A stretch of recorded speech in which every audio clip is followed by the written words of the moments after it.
디모데 전서는 사도 바울이 쓴 서신으로 소위 디모데 후서와 디도서와 더불어서 목회 서신으로 구분되는 그런 책입니다.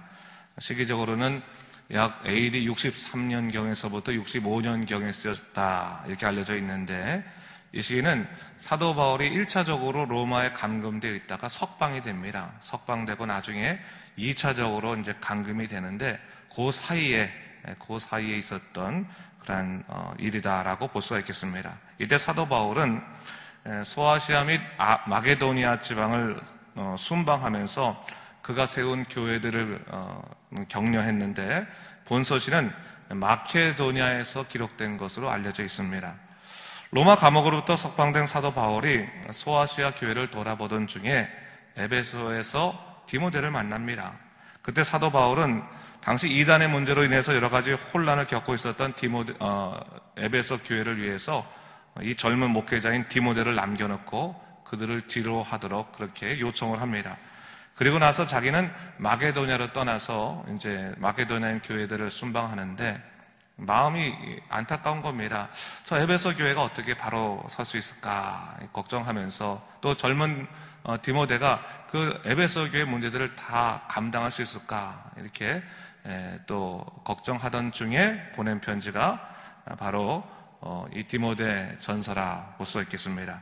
이 서신은 믿음 안에서 참 아들이라 부르던 디모데에게 아주 진지하게 목회에 관한 바른 지침들을 구체적으로 말해주고 있습니다.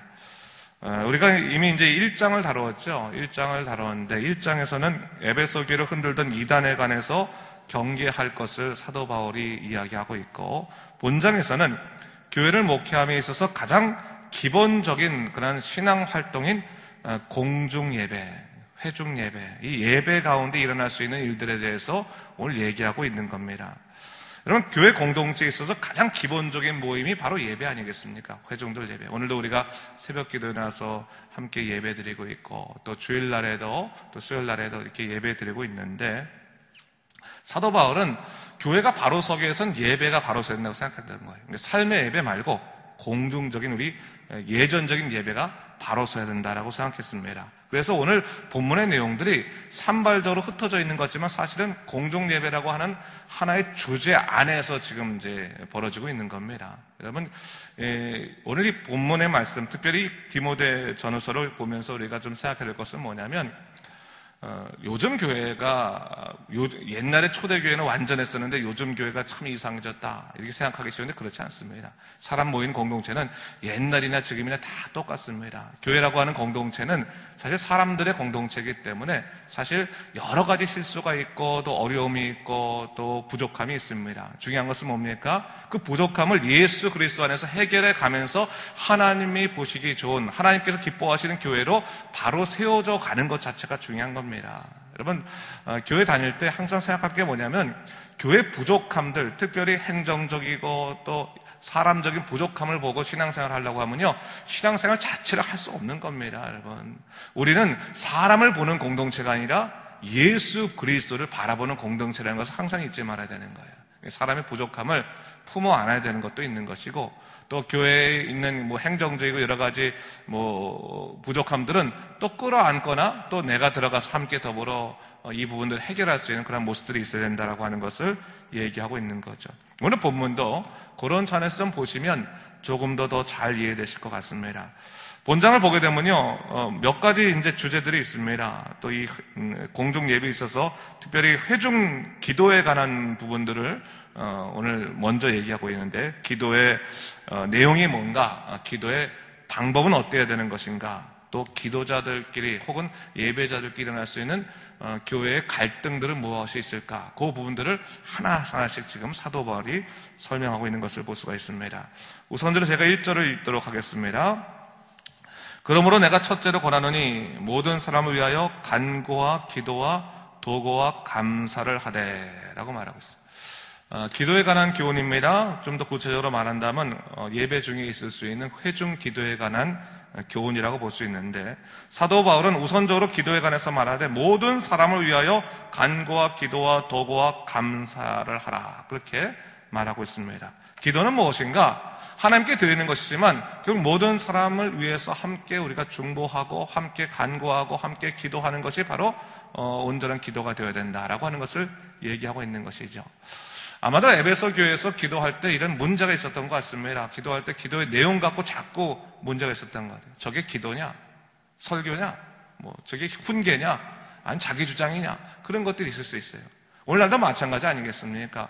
회중 기도를 하고 난 다음에 저게 오늘 기도를 한 건지 설교를 한 건지 아니면 자기 주장을 한 건지 아니면 자기 생각을 말한 건지 그런 얘기 있을 수 있지 않겠습니까? 그래서 사도 바울이 바운더리를 정해주고 있는 겁니다. 기도는 어때야 되는 것인가?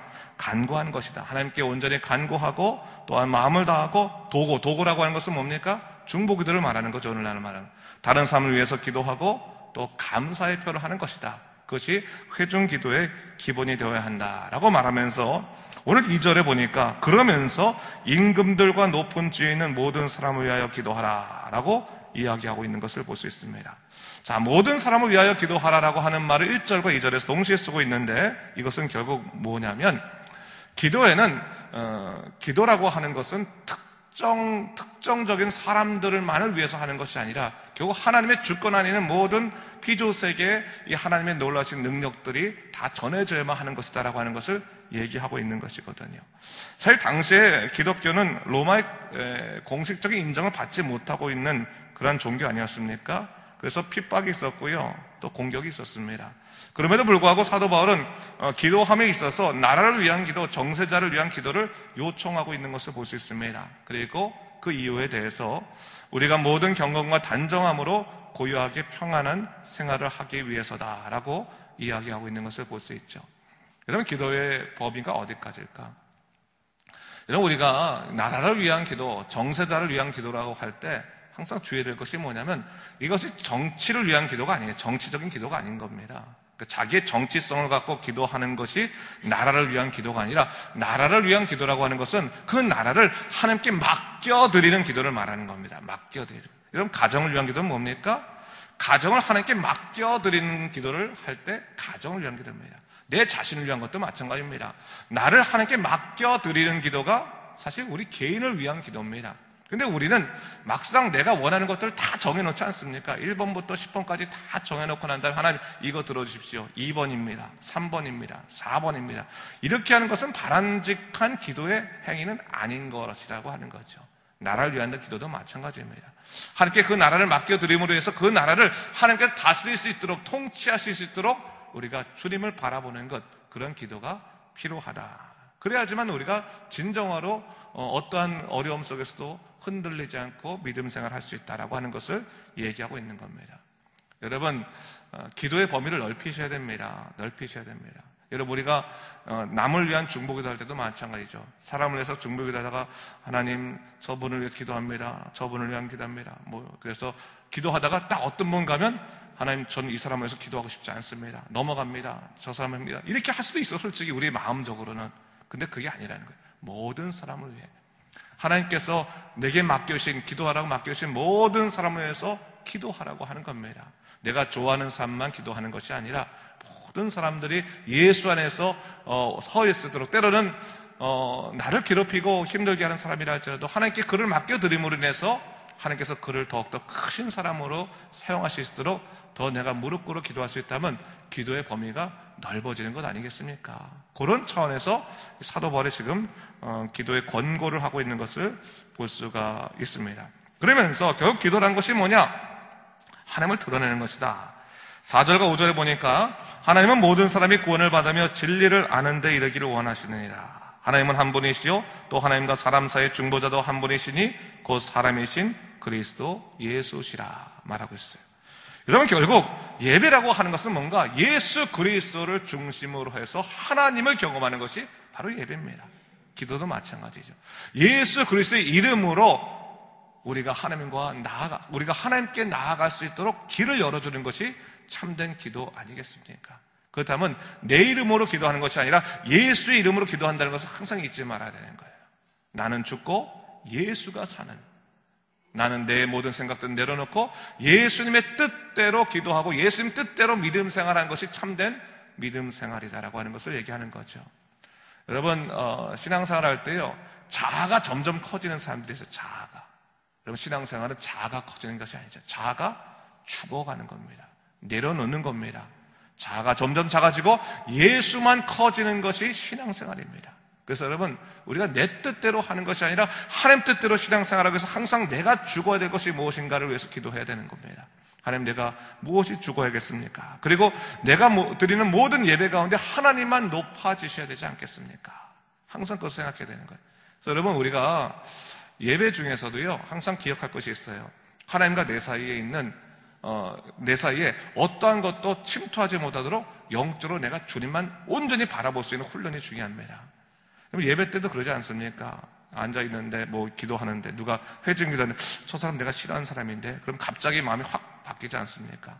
목사 설교도 마찬가지 않습니까? 저건 난 동의하지 않는데 그럼 마음이 확 바뀌지 않습니까? 앉아있는데 그냥 예배 잘 되는데 내가 싫어하는 사람이 옆에 딱 앉았어요. 불편한 거예요. 이 사람하고 얼굴 맞을까봐.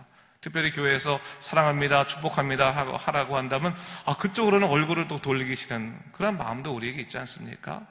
그런 거 다 내려놔야 된다고 하는 겁니다. 다 내려놔야 된다. 예배 중에서는 하나님과 내 사이에 어떤 것도 침투하지 못하도록 내가 주님께 집중할 수 있는 것 참으로 중요하다라고 하는 것을 사실 사도 바울이 오늘 얘기하고 있는 겁니다. 그때부터 그런 일이 있었다고 하는 것을 얘기하는 거죠. 그런 의미에서 얘기하는 것이 8절 말씀이거든요. 8절 말씀 제가 또 읽어보겠습니다. 그러므로 각처에서 남자들이 분노와 다툼 없이 거룩한 손을 들어 기도하기를 원하노라 라고 말하고 있어요.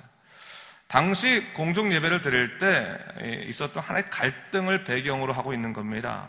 당시 에베소 교회는요, 크게 이제 두 부류의 사람들이 있었지 않습니까? 유대교 출신으로 하나님 믿게 되었던 디아스포라 유대인들이 있었고, 또 하나는 이방인들이 있었습니다. 그들이 예수 그리스도 안에서 교회라고 하는 공동체 안에서 같이 예배를 드렸는데, 처음에는 사랑으로 서로 품어준다고 생각하다가 그들의 문화와 풍습이 다른 겁니다. 특별히 유대인들 출신들은, 그러니까 유대교 출신들은 어떤 게 있냐면 기도할 때 일종의 풍습이 있었어요. 그러니까 하늘에 손을 대고 이렇게 보이고 하늘 쪽으로 손을 이렇게 보고 그 하늘을 들어서 기도하는 것이 이제 유대인들의 기도의 풍습이었거든요. 그 풍습을 갖고 기도하는 겁니다. 그러니까 이방인들 보기에는 이상한 겁니다. 도대체 저게 뭐냐? 저게 정말 기도하는 방법이냐? 유대교에서부터 벗어났으면 저렇게 기도하지 말아야지. 이제 그리스도인으로 함께 기도해야지. 또 어떤 이방인들은 이렇게 눈을 감고 기도하게 되면 또 비난하는 거죠. 너 그 기도 잘못된 태도야. 그렇게 기도하면 안 돼. 이런 서로 싸움이 있지 않았습니까? 사도 바울이 뭐라고 권고하고 있는 겁니까? 야, 정말로 하나님께서 좋아하시는 기도의 손은 뭐냐면 분노 없이, 다툼 없이 거룩하게 하나님께 손들어 기도하는 걸 더 기뻐하시는 거다. 하나님이 기뻐하는 거는 그런 거지 사람의 손이 아니다라고 하는 것을 지금 얘기하고 있는 겁니다. 여러분, 누군가요, 기도하실 때 조금 기도가 부족하게 보인다 할지라도 그것 가르치려고 하지 마십시오, 여러분. 야, 너 그렇게 기도하는 거 아니야. 이렇게 가르치지 마십시오. 여러분, 우리가 서로 간에 하나님과의 그 만남과 관계를 인정해 줘야 되는 겁니다. 그 기뻐하는 것, 하나님께 기뻐하시는 것은 기도의 방법이나 어떤 태도가 아니라 더욱더 그 중심에 있는 하나님과의 영적 관계성이라는 것을 잊지 말아야 되는 것이죠. 분노와 다툼을 내려놓고 서로 인정하는 것이 참된 예배의 모습이 되어야 한다라고 하는 것을 얘기하고 있는 것입니다.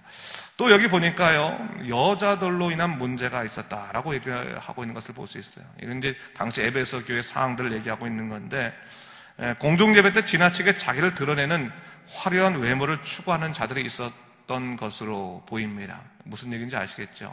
그래서 보니까 교회로 왔는데 이 사람이 교회를 왔는지 파티장에 왔는지 옷자랑하러 왔는지 이게 도대체 모르겠는 거예요. 다른 사람들 보니까 눈에 거슬리는 겁니다. 눈에 거슬려요. 거슬리다 보니 그래서 자꾸 예배 가운데서 있는 불평들이 많아지니까 사도 바울이 얘기하고 있는 거죠. 단정하게 옷을 입고 소박함과 정절로 자기를 다스리라라고 하는 것을 얘기하고 있는 겁니다. 근데 여러분, 오늘날에도 이 문제는 똑같은 것 같아요. 똑같은 것 같아요. 보면요, 예배 때 나왔는데 누가 좀 치마를 짧게 입고 오면 너 입이 치마를 이렇게 또 짧게 입고 왔니? 얘기하고 너 옷을 또 너무 다른 옷을 입고 왜 이런 옷을 입고 왔니? 왜 갑자기 무슨 이런 색깔의 옷을 입고 왔니? 서로 얘기하는데 그런 거 여러분 내려놓으시고 예배 드릴 때는 우리가 하나님께 집중할 수 있도록 좀 우리가 단정하게 옷을 입는 것도 중요하고, 또 서로 간에 그런 문제 때문에 비판하거나 비난하는 것도 좀 내려놓고, 왜냐하면 예배 드리러 왔는데 예를 들어서 옷에 대해서 비난받고 나면 그다음부터 예배가 드려지겠습니까? 그렇지 않습니까? 그러니까 여러분, 서로 간에 되도록이면 자기에게 거슬리는 거 있더라도 그 부분들을 지적하는 것들을 좀 내려놔야 되는 겁니다. 그리고 조심스럽게 해야 된다고 하는 것을 얘기하는 건데, 중요한 것은 뭡니까? 하나님을 경외하는 사람들 오히려 뭘 이렇게 치장할 것이 있으면 선행으로 치장해야 된다. 하나님이 기뻐하시는 것으로 치장해야 된다고 하는 것을 얘기하고 있는 것이죠. 또 하나 문제는 뭡니까? 당시에 교회에 있었던 자기 주장을 지나치게 하면서 교회를 질서를 무너뜨리려는 여자들이 있었던 것을 얘기하고 있는데, 그 부분에 대해서도 일체 순종함으로 조용히 배우라라고 이야기하고 있습니다. 자, 오늘 본문을 우리가 정리하면서 한 가지만 우리가 좀 집중하면 좋을 것 같습니다. 교회는 예배가 살아나야지만 교회가 살아나는 겁니다. 그겁니다. 그 예배가 살아난다고 하는 것이 무엇인지 꼭 깊이 생각하게 됩니다. 하나님을 경험하고 하나님만을 바라보고 하나님 말씀 가운데서 내가 살아가야겠다라고 하는 영적인 결단들이 우리 안에 있어야 되는 겁니다. 예배의 실패는 신앙의 실패로 이어지는 거거든요. 예배의 게으름은 신앙의 게으름으로 반드시 이어질 수밖에 없습니다. 그러기에 우리가 예배에 집중하면서 온전히 하나님 뜻을 바라볼 수 있는 믿음의 사람 되게 하시고, 또 나를 영적으로 흔드는 그 모든 혼란에서부터 나를 지켜서 하나님을 바라보고 믿음으로 살아가야겠습니다. 다시금 항상 주님 바라보면서 믿음으로 살아가는 여러분 되시기를 주님의 이름으로 축원합니다. 기도하겠습니다. 주 하나님 아버지, 감사합니다. 오늘 디모데전서 2장 말씀을 통해서 우리가 온전한 예배자로 어떻게 살아가야 할지를 다시 한번 보게 됩니다. 하나님 아버지, 우리가 살아가는 것이 주님으로 말미암아 살아가는 것인데 자꾸 사람을 바라보고 세상을 바라볼 때가 있습니다. 주님만 바라보게 하시고 예수 그리스도만 바라보고 하나님만 경험할 수 있는 믿음의 사람 되도록 인도하여 주시옵소서. 감사드리며 이 모든 말씀은 우리 주 예수 그리스도 이름으로 간절히 기도드립니다. 아멘.